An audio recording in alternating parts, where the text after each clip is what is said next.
Hey, Shalom YouTube. This is Brother Richard with Ozarks Altruistic, and I'm coming to you today with week 5 of Scriptural Ethical Behavior.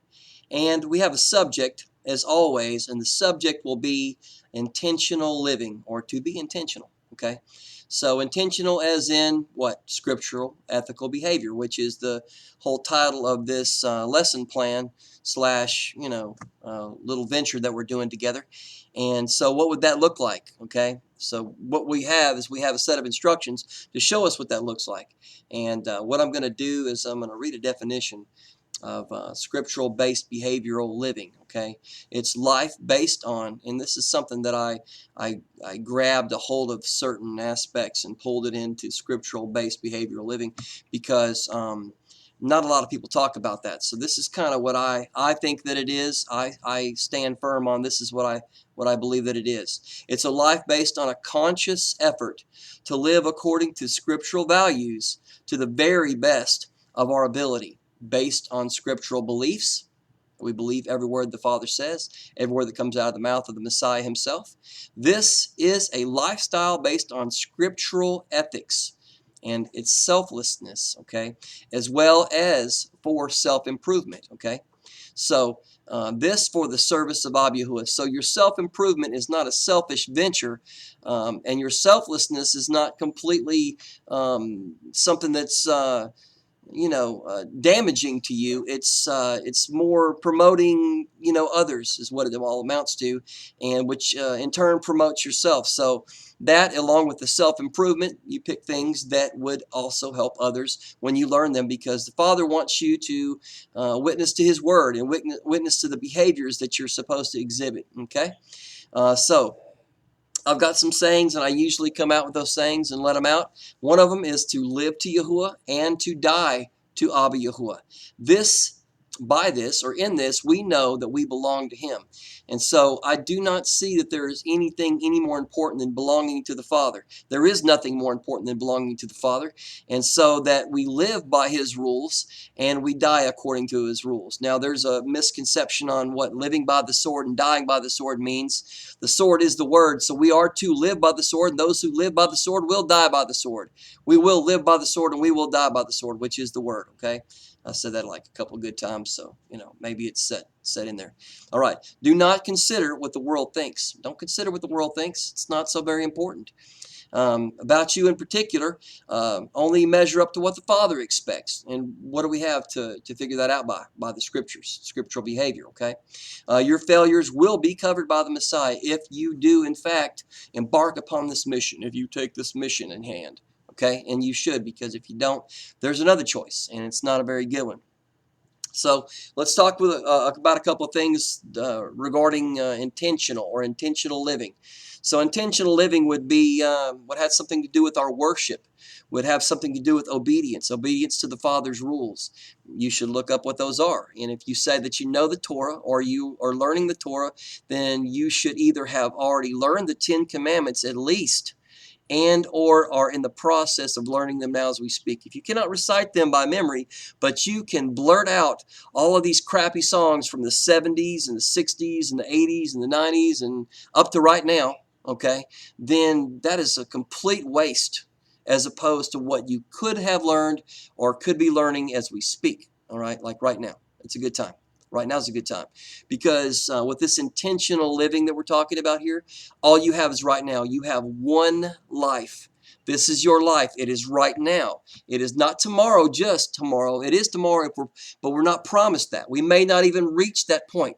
So the best of your ability from this second forward, right now and on forward, okay? I got some notes over here. So days, hours, minutes, they're passing as we speak. We are aging, okay? We should work on our relationships with our family and friends. We should be intentional. We should let them know how we feel. We should absolutely let them know by our actions and also our words, okay? So support. Sometimes it's not completely verbal, because a lot of times verbal aspects have a lot of hot air to them, okay? But it could be through actions, okay? Being, like I said, selfless towards other folks, okay? Sanctification process. You need to clean up. You need to clean up for the Father. You need to clean out, Okay, you need to clean up as in, you know what, put the things away that are filthy and that are childish. All right, things that get in the way of your journey with the Father, and you're pleasing Him as opposed to the world. Okay, and clean out. Just completely. Make sure you get a life of prayer. A life of prayer is a good thing. It'll help you out. That's cleaning out. It's the sanctification process. I liken it, and I've told some of my friends and some of the ones that I love so very much that are close to me, it's likened to the clay pot, because we are the clay pot, and it's full of what? Dirty water. There was a dirty pot, right? We were a dirty pot at one time, so we pour the clean living water in, and then we pour it out. Okay, we wash, rinse, repeat, wash, rinse, repeat. It's dirty and dirty until, of course, finally this clean water washes out this clay pot, which is you. And at the end of this process, it's actually, because we're going to be working on this until we die, it's going to be completed in Messiah. Okay, that's what He's done for us. So don't ignore your health. Okay, don't ignore your health. You know what? Be intentional about your health as best as you can. You don't have to be some sort of a track star. All right, how about just doing something about yourself so you can last a little longer in the days ahead, if you know what I mean. And so that way maybe you can be more intentional with the love that you have for your family by being there for them, okay? Or being there for friends, or being there just for the Father Himself, because you have a mission. Okay, you should read about that. I've told you about that a couple of times, a bunch, by the way. Okay, so speaking about useless things, do not waste your time on speaking about useless crap. Okay, you know what? You could fill your time with so much better things. As far as musical things like songs and stuff like that. There's righteous songs. There's righteous instrumentals. There's righteous words that you can read in the Scriptures. There's righteous things you can do. There's a ton more, millions, billions of unrighteous things that absolutely want your attention and will go right through them eyeballs and into those ears, and you will turn into whatever you ingest. Whatever you ingest is what you become. Okay, so ingest the Torah, ingest the bread of life, the bread and the wine. You know where I'm coming from? Okay, so let's see here. Yeah, absolutely. Things change. Absolutely, they do all the time. People change. I've seen it happen. We all change either for the good or for the bad. And that's what it's going to be, because there's only two choices. You're going to go one way or you're going to go the other way. Okay? And if you're on the fence, you're going to get shoved off, and probably not on the side that you want. Okay? So I would say that things change, but the Father stays the same. His word and His instructions to you specifically on how to be a part of His family, because He loves you, is the same. Okay, you just have to figure out exactly what He's telling you to do, then do something about it. Okay, and pray for Him to put somebody in your way that will help you understand these things. Okay, because it's not something that you can't understand. The Ruach HaKodesh, the Holy Spirit, is the teacher of the Word of the Father, the teacher of the Torah, the teacher of the Scriptures, and He will impart that to you if you ask Him. He will do this for you. Trust me. He's done it for me, and He's continuing to do it for me, because I do not know very much at all. But what I do know, I'm very thankful of. Okay. Yeah, don't go down into obscurity. Don't go down. Don't die uselessly. Okay. Make sure you count. Make it count. Make your life count. Make your life count for you. Make your life count for your loved ones and for people that you don't even know, which is so much more important. And then, and first and foremost, and even way before that, be a good son or a good daughter to the Father. Okay, make your life count with the Father. That's really the first thing, because we are to love our Father with all of our hearts, with all of our soul, and with all of our might, and to love our neighbor as ourselves. Absolutely. So what I'm going to do now is I'm going to tell you about a dream that I had. A dream that I had a couple of nights ago. I got a little bit of a grip on it, and old men will dream dreams and young men will see visions. Is that right? So that's the scripture somewhere. You should look it up and find out for yourself. I met my wife, but I met her at a younger age, a much younger age, which is what I wish that I would have done. But yet things had to happen the way they did, because I have some wonderful children on this planet right now that I love so very much, and grandchildren as well. But here it is. I met my wife, my current wife, the one that I love so very much, at a younger age. And we were in a house together because we would be. I would have built her a house. I'd have done some things for her for sure. And we were very much in love. And I remember being extremely happy. And I told her I was going to go out and do some stuff. So I left. I went into a garage that I had, and I got into a golf cart, which was kind of cool. I got into a golf cart, and I ended up like in a neighborhood, okay? And so I'm riding down this neighborhood, this road in the neighborhood, in this golf cart, and I'd pass a driveway, and there'd be a group of boys, some kids playing. And so the first group of boys, I don't know, I estimate they were around 3 to 5 years old, and they wanted to play in a water puddle, and they were throwing mud at each other, and they were having fun, and they wanted me to stay, but I couldn't. I told them, hey, you know what, you guys don't get too nasty. You don't want to get in trouble. And so I actually got out with them. And so I got back into the golf cart and I started riding. And a little ways down, there was another group of boys. And they were in the driveway too, and they were sitting there talking. I assume that they were maybe around 11 to 15 years old, and they were talking about sports.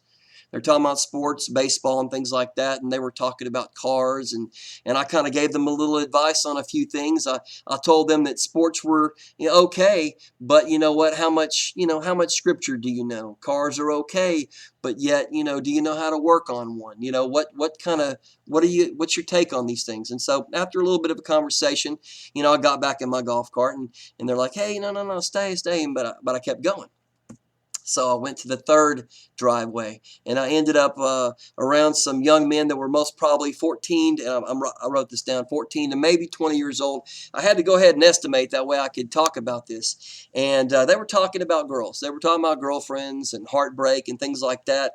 And they were they were telling a few bad jokes, right? And so we kind of laughed a little bit, and I got in my golf cart after I talked to them for a little while, and they're like, hey, come on, stay, and I just told them, I said, no, I just can't. I got to go.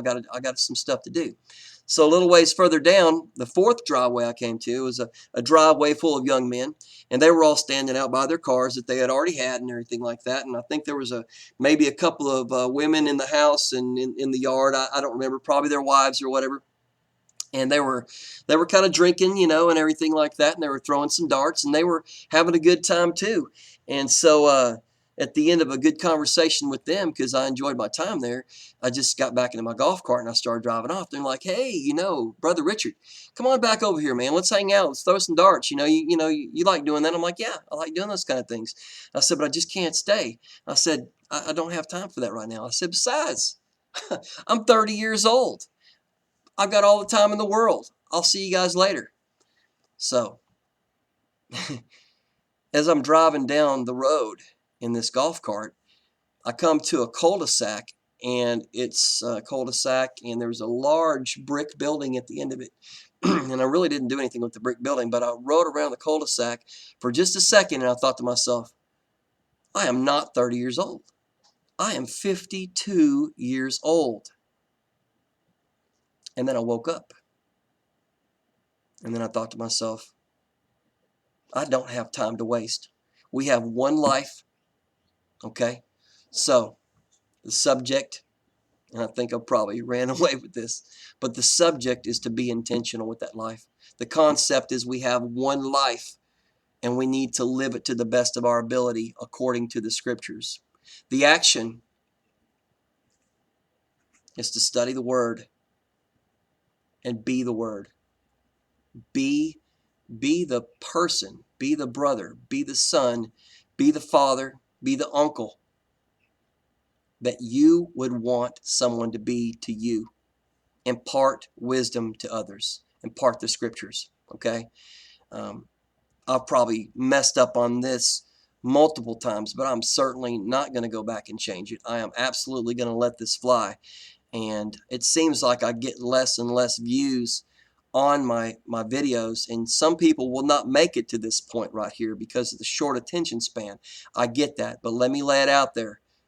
Be intentional, man and woman, people, brothers, sisters. Be intentional and please the Father, because that is all that we have. Shalom.